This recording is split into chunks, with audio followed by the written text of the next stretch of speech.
आला ना. Wish you many happy returns of the day. अरे असू दे.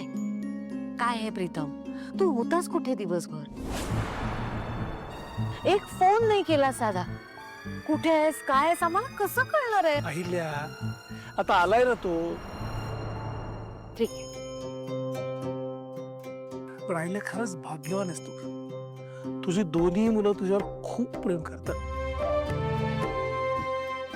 आणि तुला असं वाटतंय ना की आदित्य तुझा वाढदिवस विसरलाय, पण नाही, तसं अजिबात नाहीये. त्याने त्याच्या रूम मध्ये तुझ्यासाठी एक चिठ्ठी लिहून ठेवली आहे. ऐकायचं काय लिहिलंय त्यांनी? आई. आई हा शब्द अस्तित्वात आहे असं मला वाटतच नाही. काय? आश्चर्य वाटलं ना मी असं का बोलतोय याचं? पण खरंच हा वेगळा शब्द असूच कसा शकतो?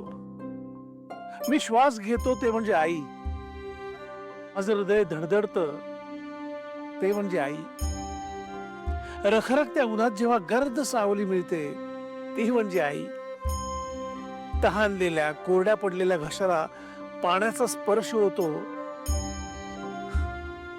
तो स्पर्श म्हणजे आई. सगळं संपलं असं वाटतं, पुढे वाट दिसत नाही, तेव्हा सुद्धा लांब कुठेतरी एक अंधुक वाट दिसायला लागते, ती म्हणजे आई.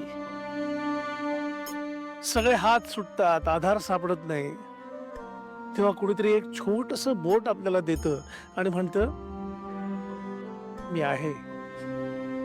ते बोट म्हणजे आई. आणि माझ्या आयुष्यात हे सगळं आहे, म्हणून मला आई हा वेगळा शब्द वाटतच नाही. आई, मला तुझा खूप अभिमान आहे. माझ्यासाठी तू जग आहेस, माझं आयुष्य आहेस. जर खरंच पुनर्जन्म असेल तर मला तुझ्याच पोटी जन्म घ्यायचा.